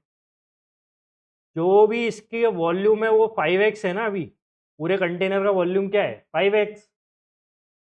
आपने मिक्सचर बढ़ा दिया 60% से, मिक्सचर का वॉल्यूम 60% बढ़ा दिया, तो 5x को 60% बढ़ाओगे, बढ़ाओगे तो क्या आएगा? 60% का फ्रैक्शन पता है कितना? 3/5। तो 1 + 3/5 का मल्टीप्लाई मतलब 8/5। फ्रैक्शन पे काम करो, 5 से 5 कैंसिल, क्या हो जाएगा? ये 8x हो गया। इसका मतलब नया वॉल्यूम 5x से क्या हो गया है? 8x। लेकिन ये 8x कैसे हुआ? क्या कैसे हुआ भाई? एडिंग, मतलब पानी कितना ऐड हुआ है? 3x। इतना पानी ऐड हुआ है ना। 5x पहले था, 3x आपने पानी ऐड किया है, जिससे इसका वॉल्यूम क्या कर दिया? 60% बढ़ा दिया। यहाँ तक कहानी क्लियर है? ठीक है, तो ये तो हटाओ, ये तो बेसिक काम था। अब ध्यान से देखना, नेक्स्ट 38। अब है ना, इस कंटेनर के अंदर 8x है। अब इस कंटेनर के अंदर क्या वॉल्यूम है? 8x। अब 5x को भूल जाओ। अब आपका क्वेश्चन बहुत इजी हो गया। 38.4 लीटर ऑफ सॉल्यूशन। सॉल्यूशन कितना है अब? 8x। इसका 38.4 लीटर बाहर करते हो आप और पानी से रिप्लेस कर देते हो। तो मुझे बस ये बताओ, जब आप वो ड्रॉ करते हो और जिससे रिप्लेस करते हो तो कम कौन होगा? मिल्क कम होगा ना। आप रिप्लेस जिससे करोगे वो थोड़ी कम होगा। मिल्क तो जो पहले था वो तो वही रहेगा। आपने क्या करा? 38.4 बाहर निकाला और उसको रिप्लेस कर दिया पानी से, तो कम कौन होने वाला है? मिल्क। तो मिल्क पे अपन लगाएंगे कॉन्सेप्ट। मिल्क अभी भी उतना ही है, 3x। मिल्क में चेंज हुआ है क्या कुछ? मिल्क तो अभी भी 3x ही है। कितना बाहर किया है आपने? कितना बाहर किया है? 8x में से 38.4 बाहर किया है। तो कितना फ्रैक्शन बाहर करते थे, ये करते थे अपन कॉन्सेप्ट में। नीचे कितना था 8x, 8x में से 38.4 बाई 8x, ये क्या बनता था, रिमेनिंग मिल्क हो जाएगा ये आफ्टर रिप्लेसमेंट, रिमेनिंग मिल्क, है ना। जैसे फॉर एग्जांपल एक छोटा एग्जांपल लेके बताता हूँ, मान लो x लीटर मिल्क है, अब अगर आपने 10% मिल्क बाहर कर दिया तो बचेगा कितना, 90% बचेगा ना अंदर। 20% बाहर कर दो तो कितना बचता है 80%। तो ये 90 और 100 कैसे आते हैं, 90 क्या होता है डिफरेंस, और ये क्या होता है इनिशियल, तो ये डिफरेंस ये इनिशियल। ठीक है, तो ये वो कॉन्सेप्ट लगाया अपन ने। अब भाई एक बात बताओ, ये किस पे लगाया था हमने, मिल्क पे। आया कौन था, रिप्लेस कौन हुआ था, पानी। मिल्क में कोई चेंजेस था क्या, नहीं। लेकिन क्वेश्चन क्या बोल रहा है, मिल्क और वाटर का रेशियो अब 3:7 है। तो मिल्क तो मैं बता ही सकता हूँ 3:10 होगा, किसका 8x का। भाई 3:7 फाइनल रेशियो पता है ना, 3:7 मिल्क और वाटर का रेशियो, तो मिल्क कितना हुआ 3/10 ऑफ टोटल, और इससे मैं इक्वेट कर दूंगा, खत्म हो गया। ये भी रिमेनिंग मिल्क है, रिमेनिंग मिल्क की इक्वेशन बना दो। चलो अब इसको सिंप्लीफाई कर लेते हैं। ठीक है, तो कैसे सिंप्लीफाई करते हैं, एक्स और एक्स कैंसिल, ठीक है, और क्या कैंसिल होगा, 3 से 3 कैंसिल, और 8x माइनस 38.4 इक्वल टू 8 8 जा 64x, ठीक है, बाय 10, 10 क्रॉस मल्टीप्लाई कर देंगे तो 80 minus 384 equal to 64x, 80 minus 60, 20 minus 4 16 equal to 384। X की वैल्यू आ जाएगी 16 टू ज़ा 32 और 6 24, एक्स आ गया 24। अब एक्स तो 24 आ गया, चाहिए क्या था हमको 5x, तो 5x क्या हो जाएगा, 5 इंटू 24 क्या होता है 120, and that is the answer option C. ठीक है, next, in a list of 7 integers, one integer x is unknown. There, the other 6 integers are 24, 10, 4, 8, 4. If mean, median, and mode of these 7 integers are arranged in ascending order, they form an AP having all distinct numbers. The sum of all possible values of x is. ये है ना z का question है, और z basically सबसे ज़्यादा mean median mode के question पूछता है, और आईपी मैट इंदौर में भी आते हैं मीन मीडियन मोड के। तो अगर आपको, मैं पहले ही बता रहा हूँ, अगर आपको मीन मीडियन मोड के क्वेश्चन प्रैक्टिस भी करने हो ना, तो जेड सबसे ज़्यादा मीन मीडियन मोड के अच्छे अच्छे क्वेश्चन पूछे हैं उसने। तो आप गूगल करके मीन मीडियन मोड के क्वेश्चन लगा सकते हो जेड के, अगर आपको सिर्फ स्पेसिफिक इन 3 टॉपिक के पॉइंट के क्वेश्चन लगाने हो तो। ठीक है, चलो अब अपन ये सॉल्व करते हैं। इसमें से ये बहुत बढ़िया क्वेश्चन है। 6 इंटीजर ऑलरेडी पता है, 24, 10, 4, 8 और 4, और एक है x। ठीक है, ये डेटा है, और एक और डेटा हमारे पास ये है कि सबके सब इंटीजर्स है। ठीक है, और इसमें अभी अपन देखें तो एक 4 है जो रिपीट हो रहा है सबसे ज़्यादा। अब x तो देखो 4 तो होना नहीं है, क्यों नहीं होना, क्योंकि सब डिस्टिंक्ट नंबर्स हैं, सेम तो कोई है नहीं। ठीक है, जो भी नंबर होगा इन इन सब में से कोई दूसरा ही होगा, क्योंकि बोल रहा है ना कि ये mean median mode of these 7 integer are in increasing order, they form an AP. भैया मीन मीडियन मोड तो इनमें से ही कोई होगा, या फिर इनका नंबर जो वैल्यू होगी, और दे ऑल हैव डिस्टिंक्ट, मतलब मीन मीडियन मोड सब डिस्टिंक्ट नंबर्स हैं। अब अब आप यहाँ पे ये देखो कि जो मोड है, मोड क्या है यहाँ पे, मोड तो 4 ही है। देखो मोड, अगर ये 4 होता भी, मान लो अगर सेम भी है, तब भी मोड 4 बना रहता, वो 4 नहीं होता तब भी मोड 4 ही बना होता।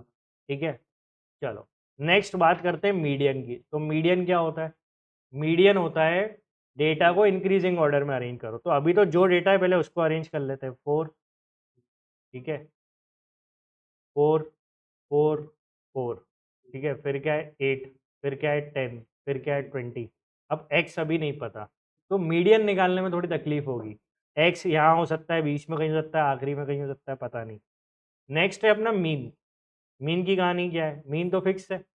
मीन क्या है भाई, इन सबका सम 20, 10, 30, ठीक है। इन सबका सम 20 + 10 + 4 + 4 + 4 + 8 और x डिवाइडेड बाय 3, 2, 5, 2, 7, ये है आपका मीन। तो मीन कितना बन रहा है भाई? 30 और 12, 42, 850 + x/7। ये समझ में आ रहा है? ठीक है। अब एक बात ये देखो, आप आपके पास 3 ऑप्शन है कि जो x है वो तो यहीं कहीं है। देखो, एक केस ये हो सकता है, पहला केस ये हो सकता है आपका कि केस 1 की x जो है वो 4 से कम हो, ठीक है। अगर 4 से कम होगा तो यहाँ पे आएगा, तो मीडियन कौन बन जाएगा फिर? 4 बन जाएगा मीडियन इस केस में, ठीक है। तो मीडियन अगर 4 बन गया तो मोड भी 4 है, मोड भी 4 है, पर ये क्या बोल रहा है? ये form an AP, mean median mode क्या बनाते हैं? एपी। और ये सब क्या है? डिस्टिंक्ट नंबर्स है। तो यहाँ पे तो मीडियन और मोड सेम हो रहा है, ठीक है। तो ये केस तो हो ही नहीं सकता, ठीक है। सेकंड केस क्या हो सकता है कि जो आपका एक्स है वो क्या हो, एक्स क्या हो कि भाई मीडियन बनाने के लिए 4 से 8 के बीच में रख दो यहाँ पे, एक्स यहाँ पे हो बीच में, ठीक है। तो एक्स अगर यहाँ पे हो, कहाँ पे? 4 से 8 के बीच में हो, तो वो खुद मीडियन बन जाएगा फिर, है ना, क्योंकि इसके राइट में 3, लेफ्ट में 3। तो उस केस में क्या होगा? एक्स की वैल्यू क्या हो सकती है फिर? 4 से 8 के बीच में क्या होता है? 5 और 6 और 7, ठीक है। और उस केस में फिर मीन क्या होगा? मीन इन तीनों में से कौन सी वैल्यू ले सकता है अगर इंटीजर मेंटेन रखना है तो? 6, क्योंकि 50 + 6, 56 डिवाइड बाय 7, तो दैट इज 8, है ना। तो 56/7, 8 आ जाएगा मीडियन, सॉरी मीन, ठीक है। 8 आ जाएगा आपका मीन। और एक्स क्या हो गया इस केस में? 6। और वो आप पहले भी पता कर सकते थे कि भाई देखो, मीन तो इंटीजर रहना है और एक्स क्या है? 4 से 8 के बीच में, तो 5, 6, 7 में आप यहाँ क्या रख सकते हो? सिर्फ 6। और इस केस में मोड क्या है? मोड क्या है इस केस में? 4। मोड थोड़ी चेंज हुआ है, मोड तो 4 ही है। और आपका यहाँ पे मीन क्या है? मीन क्या है यहाँ पे? मीन कितना निकला? 8। मीन 8 है। और मीडियन क्या है? मीडियन आपका एक्स है ना, एक्स क्या लिया आपने? 6। ये आ गए मीन मीडियन मोड। पर क्या ये एपी में है? 4, 6 और 8, है ना, 4, 6 और 8 एपी में है। तो ये हो गया अपना एक केस, ठीक है। तो ये आंसर हो सकता है। तो अपन से क्या बोलिए? एक्स की वैल्यू क्या है? एक्स की वैल्यू सेकंड केस में फाइनल, एक्स की वैल्यू है 6। तो एक केस, एक पॉसिबल वैल्यू 6 है। और लास्ट केस और ट्राई कर लो। लास्ट केस की अगर एक्स जो है वो 8 से बड़ा हो, ठीक है। 8 से बड़ा हो जाएगा तो क्या होगा? 8 से बड़ा हो जाएगा तो मीडियन कौन बन जाएगा? 8, वो बीच की वैल्यू हो जाएगी। तो फिर आपका मीडियन बन गया क्या? मीडियन बन गया 8। मोड कौन है? 4। मोड तो 4 है। अब मीन कौन है? अब मीन कैसे निकालोगे? एक्स, हाँ, तो आप यहाँ पे देखो ना, ये 4 है मोड, मीडियन है 8, एपी बन रहा है। तो 4, 8, मीन क्या बन जाएगा? 12। तो ये भी एक फिजिबल कॉम्बिनेशन है। और तीनों के तीनों इंटीजर भी हैं, तीनों के तीनों डिस्टिंक्ट भी हैं। तो ये सब थर्ड केस भी पॉसिबल है। अब इन दोनों केस में आपका एक्स की क्या क्या वैल्यू पॉसिबल है? मीन क्या बन रहा है आपका? 12। तो यहाँ से एक्स क्या बनेगा? 50 + x/7, आपका मीन क्या बन रहा है? 12। तो 12 7 84, 84 माइनस 50 क्या बनेगा? 34। एक्स की वैल्यू आपकी 34, ठीक है। अगर एक्स की वैल्यू थर्ड केस में 34 है, सेकंड केस में क्या है? 6। तो sum of all possible value is 34 + 6, 40। आ गई बात समझ में? ठीक है। देखो next, sum of all possible real values of x for which this log equal to this log +2। तो भैया लॉग है विद बेस x-3 और आर्ग्यूमेंट है x² - 9 equal to log x-3 into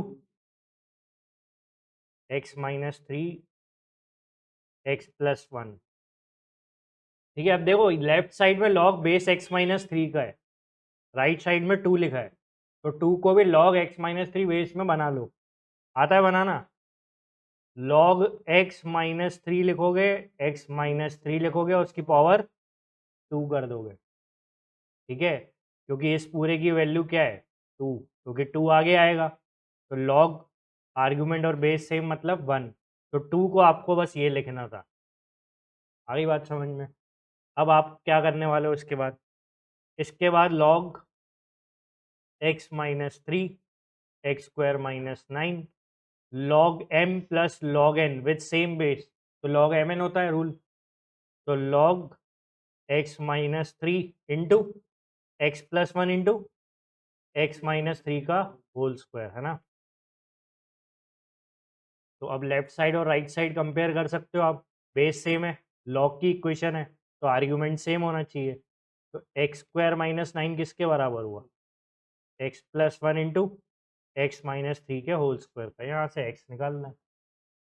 मतलब क्वेश्चन आपका एलजेब्रा में शिफ्ट हो गया पूरा, फ्री हो गए आप लॉग से, और यही क्वेश्चन आते हैं एक्चुअल कॉम्पिटिटिव एग्जाम में।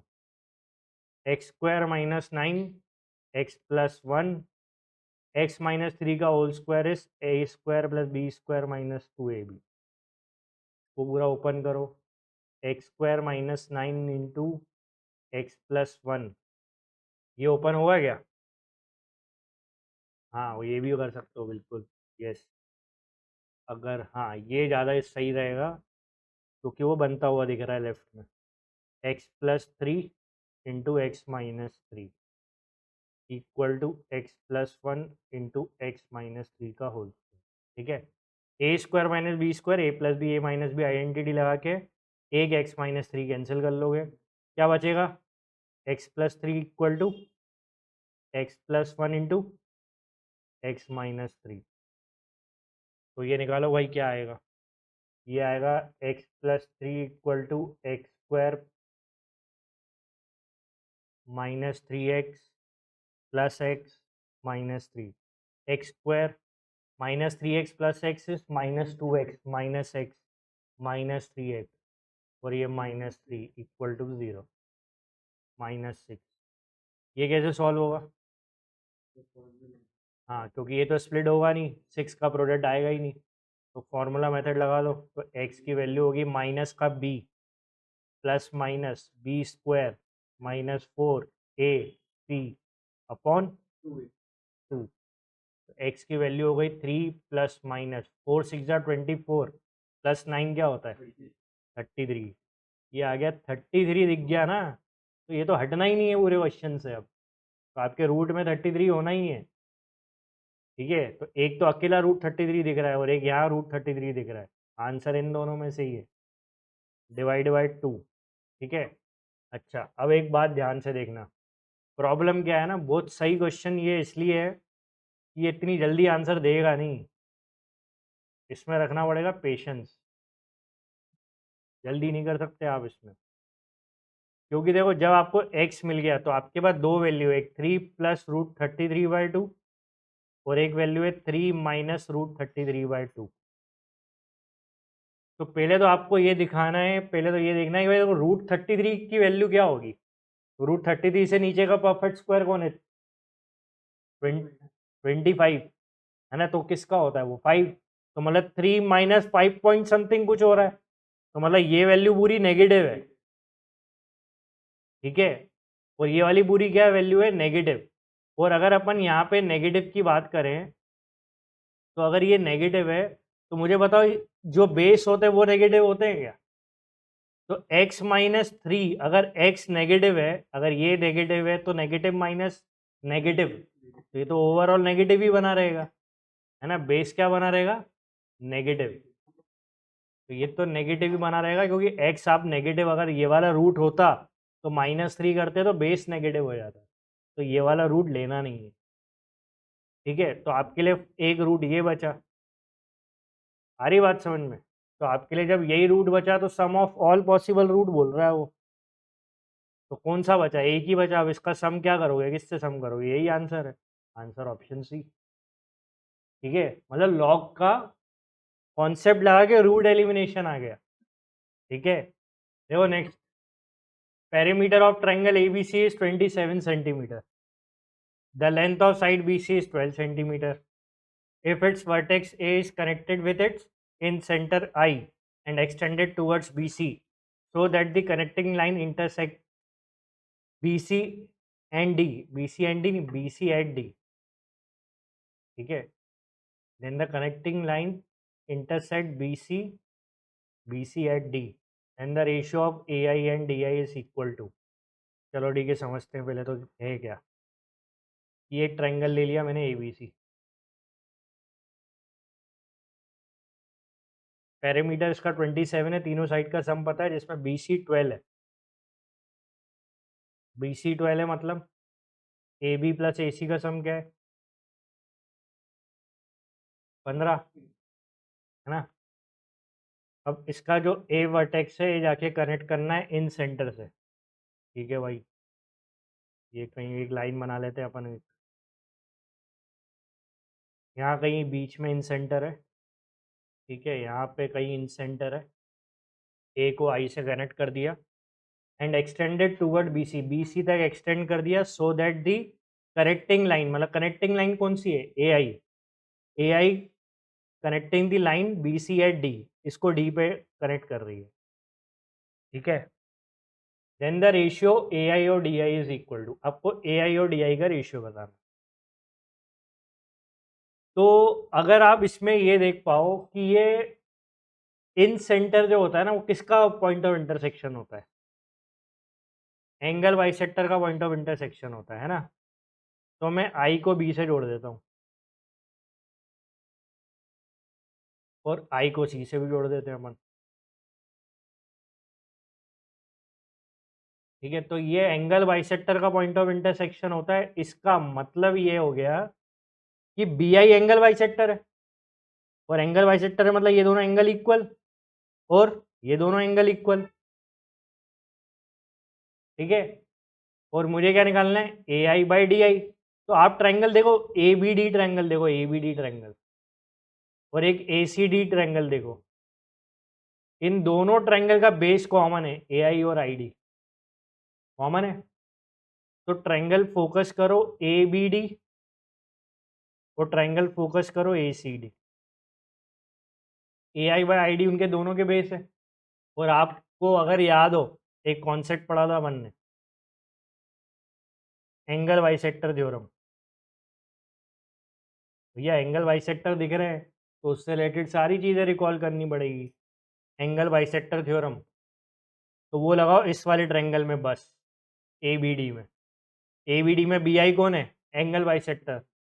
तो कॉन्सेप्ट क्या था? BD बाय AB का रेशियो. BD बाय AB का रेशियो किसके बराबर होगा? DI बाय, हाँ तो अपन फिर ऊपर वाला ले लेते हैं, तो अपन को AI बाय ID चाहिए ना, तो अपन BA बाय BD ले लेते हैं.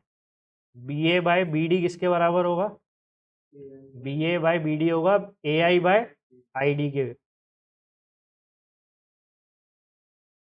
ठीक है, ऐसे यहाँ से भी देख लो, इस ट्रायंगल के लिए क्या होगा? AC बाय CD इसके बराबर होगा AI और DI के बराबर, है ना. ये तीनों आपस में इक्वल होंगे. अब ये वैल्यू तो हमको पता नहीं है, इसको अपन मान लेते हैं K. इसको मान लिया मैंने K. लेट. तो भैया AI बाय ID के बराबर है, तो AB की वैल्यू देख लो आप. AB क्या होगा?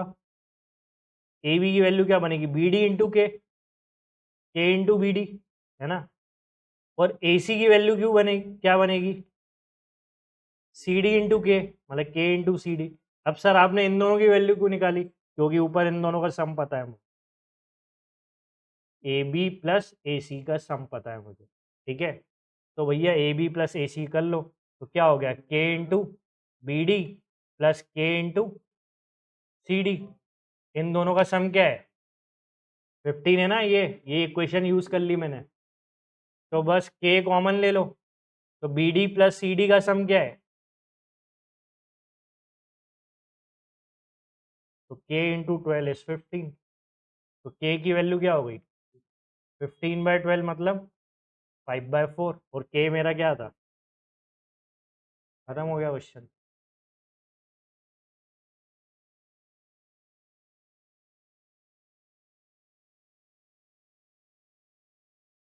ठीक है, के निकल गया 5/4 और 5/4 ही क्या था, AI/DI, that is option C. आ गई बात समझ में। Next, in a class of 150 students 75 students choose physics, 111 student choose mathematics, 40 students choose chemistry, all students choose at least one of the three subjects, and at least one student choose all three subjects. The number of students who choose both physics and chemistry is equal to the number of students who choose both chemistry and maths, and this is half the number of students who choose both physics and mathematics. The maximum possible number of students who choose physics but not maths.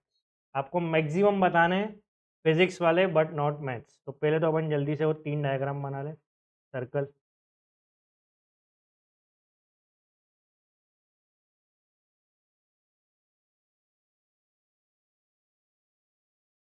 चलो भाई देखो ये क्या हो गया। तो total कितने student हैं, 150, 75 फिजिक्स, ये फिजिक्स का सर्कल मान लिया मैंने, 111 student maths, maths 111, 40 chemistry, chemistry 40, all student select at least one of the three subject, मतलब इन अंदर जितनी भी रीजन्स हैं उन सबका सम क्या होना चाहिए, 150। मतलब जो नन है वो क्या क्या है, नन ज़ीरो है, नन ज़ीरो है, समझ में आ रहा है ना। एटलीस्ट वन, सबने एटलीस्ट एक सब्जेक्ट तो लिया है, and at least one student, at least एक ऐसा स्टूडेंट है जिसने तीनों सब्जेक्ट लिए, मतलब एक तो है यहाँ बीच में, और एक से ज़्यादा भी हो सकता है, ठीक है, तो वो मुझे नहीं पता। The number of students who choose both physics and chemistry is equal to number of students who choose chemistry and maths. तो फिजिक्स एंड केमिस्ट्री वाला सर्कल कौन सा है, ये, इसको मान लो एक्स, कि फिजिक्स और केमिस्ट्री मतलब ये पूरी फिश एक्स, और ये किसके बराबर है, केमिस्ट्री और मैथ्स की फिश के बराबर, ये केमिस्ट्री और मैथ्स की फिश है, ठीक है, ये भी एक्स है। अब ये दोनों वैल्यू क्या है, ये हाफ है किसकी, जिसने फिजिक्स और मैथ्स लिया है, फिजिक्स और मैथ्स लेने वाले कौन है, जो यहाँ है, तो ये होंगे 2x, तो ये दोनों उसके हाफ है, ठीक है। ये सेम टू सेम मेरा वहाँ पे रफ पेपर में बना हुआ है, मैं तुम्हें बताऊंगा मैंने कहाँ पे जाके एंड में जो गलती की है, कुछ नहीं था यहाँ तक तो क्वेश्चन में। अब क्वेश्चन बोल रहा है maximum possible number of student who choose physics but not mathematics, मतलब आपको मैक्सिमाइज करना है फिजिक्स बट नॉट मैथमेटिक्स, मतलब सिर्फ मैथमेटिक्स के सर्कल से बाहर रहना था आपको। तो आपको जो ये वाला पार्ट है ना, ये वाला पार्ट, इसकी मैक्सिमम वैल्यू बतानी है क्या है, मतलब इसकी और इसके सम की मैक्सिमम वैल्यू, ठीक है। चलो भाई अब देखें कैसे आएगा।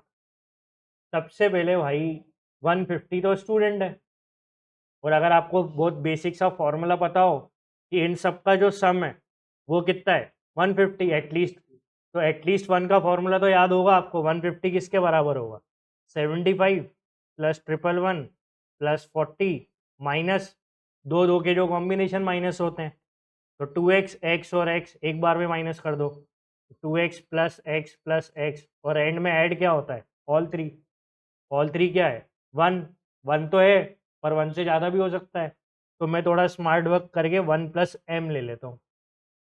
वन है, या तो m जीरो होगा, या तो m कुछ भी हो सकता है, नॉन जीरो भी हो सकता है। ये इक्वेशन बना ली, 80% प्रॉब्लम खत्म हो गया है। अब देखो आगे क्या होगा, 75 प्लस 111 प्लस 40 और ये 150 माइनस कर लो, तो 70 40 हो गया 110, 115, 115 और 115 कितना होता है, 230, 230 में 4 कम, 226, तो 226 माइनस 150 इक्वल टू 234 4x, और ये 1+m, 1+m भी रहेगा ना यहाँ, 1+m को यहीं लिखे रहने दो, और ये क्या है 2x plus x plus x 4x, ठीक है। यहाँ तक ये समझ में आया क्या करा है मैंने, इन तीनों के सम में से 150 इधर ले गए तो ये आ गया, ठीक है। और ये क्या लिख दिया यार मैंने, 226 था ना ये, हाँ। अब 226 plus 1 227 minus 150 plus m equal to 4x। अब इसको माइनस कर लो भाई, क्या आएगा? तो ये आएगा 77 plus m equal to 4x। खत्म था क्वेश्चन, कुछ भी नहीं था क्वेश्चन में। 4 नीचे ले आओ, x की वैल्यू हो गई 77 प्लस m बाय 4। 77 में क्या ऐड करूं कि 4 का मल्टीपल मिले? पहला मल्टीपल कौन है? 80। m की वैल्यू क्या रखनी है? 3। ठीक है, क्वेश्चन क्या बोल रहा है? आप तो इन दोनों को मैक्सिमम करो। तो ये मैंने क्या लिया था? 1 प्लस एम लिया था ना। ये 1 प्लस एम है, एम मेरा ये है। तो अभी मैं एम कम से कम क्या रख सकता हूँ? एम 3 रखूंगा मैं। अगर मैं एम 3 रखता हूँ तो एक्स क्या हो जाएगा? 77 प्लस 3 80, 80 बाय 4 20। तो अगर ये 20 है, ठीक है, ये 20 है, मतलब एक्स की वैल्यू आपकी 20 आ गई। तो अच्छा ठीक है, एक्स की वैल्यू फिलहाल 20। अच्छा अपन एक और मल्टीपल देखते हैं। एक और नेक्स्ट मल्टीपल क्या होगा जो 4 से डिवाइड हो जाए? 80 के बाद कौन आता है?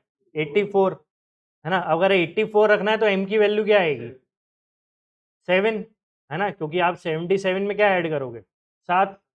और 84 बाय 4 क्या बनता है? 21। एक वैल्यू बढ़ती जाएगी आपकी, है ना। पर अब आपको क्या करना था भैया? Then maximum possible number of student who choose physics but not math. तो भाई मुझे एक बात बताओ, ये वाला कितना नंबर है? 75 से तो ऊपर जाना ही नहीं है हमको। ये लिमिट तो 75 की है ना, 75 से ऊपर जाएगी नहीं। अब मुझे ये यहाँ पे इसको अगर मैक्सिमाइज करना है, इसको अगर मैक्सिमाइज करना है तो ये मिनिमाइज करना पड़ेगा। ये कम से कम रखना है आपको। ये दोनों को अगर मैक्सिमम करना है तो ये मिनिमम से मिनिमम रखना पड़ेगा। और ये मिनिमम से मिनिमम कब होगा? जब एम मिनिमम होगा। एम मिनिमम वैल्यू कितनी है? 3। तो यहाँ रख दो एम की वैल्यू 3। तो 1 प्लस एम कितना हो गया? ये 1 प्लस एम 3, मतलब ये कितना हो गया? 4। उस केस पे एक्स कितना था? 20। ठीक है, तो 2 इंटू 20 कितना होता है? 40। तो अब मुझे बता दो ये कितना बचा? सॉरी, ये 2 इंटू 20 2x तो ये पूरा है ना। सॉरी, 2x तो ये पूरा है। एक्स की वैल्यू क्या आई? देखो एम की वैल्यू मिनिमम समझ में आया? 3 है। 3 पे ये अंदर 4 है। वैसे तो इतना भी नहीं करना है अपन को। आप तो ये बताओ एम की मिनिमम वैल्यू क्या है? 3। उसमें एक्स क्या है? तो 2 इंटू 20 कर दो ना, सीधे 40 आ गया ये। आपको यही तो हटानी थी फिश। अब 75 में से 40 हटा दो, ये आपका आंसर है, ऑप्शन डी। इतना भी करने की जरूरत नहीं है अंदर 1 प्लस एम करने की, क्योंकि बस उसने बोल दिया था एटलीस्ट एक तो है। अच्छा एक चीज, 3 और ये 7 है, ठीक है। अगर मान लो 20 के बाद अगर मैं 21 करता हूँ तो 2 इंटू 21 क्या हो जाएगा? 40। तो 75 में से और माइनस हो जाएगा, नहीं ज़्यादा वैल्यू माइनस होगी। हमको क्या करना है? मैक्सिमम। तो मैं क्या करूँगा? मिनिमम से मिनिमम हटाऊंगा। या फिर आप एक और लॉजिक, अगर तुम लोगों ने एलजेब्रा पढ़ी है तो अगर तुम ऐसे देख लो, अगर तुम लोग को दिक्कत हो ना तो ऐसे देख लिया करो। देखो 75 है, आपको मैक्सिमाइज किसको करना है? इन दोनों को। तो हटाना किसको है? 2x को। तो 75 माइनस 2x की मैक्सिमम वैल्यू चाहिए ना आपको। तो अपन ने एलजेब्रा में क्या पढ़ा है? अगर ये मैक्सिमम से मैक्सिमम रखना है तो ये मिनिमम से मिनिमम माइनस करो। यही पढ़ा है ना भाई। इस पूरे की वैल्यू मैक्सिमम रखनी है तो 75 में से क्या करोगे? कम से कम माइनस करोगे। और कम से कम तुम्हारा एक्स क्या है? 20। उसके बाद तो बढ़ता जाएगा। तो 20 रख दो, 2 इंटू 20 40। आंसर यहाँ से भी आ जाएगा 35, अगर बेसिक एलजेब्रा लगाते हो। खत्म हो गया क्वेश्चन। आ गया समझ में?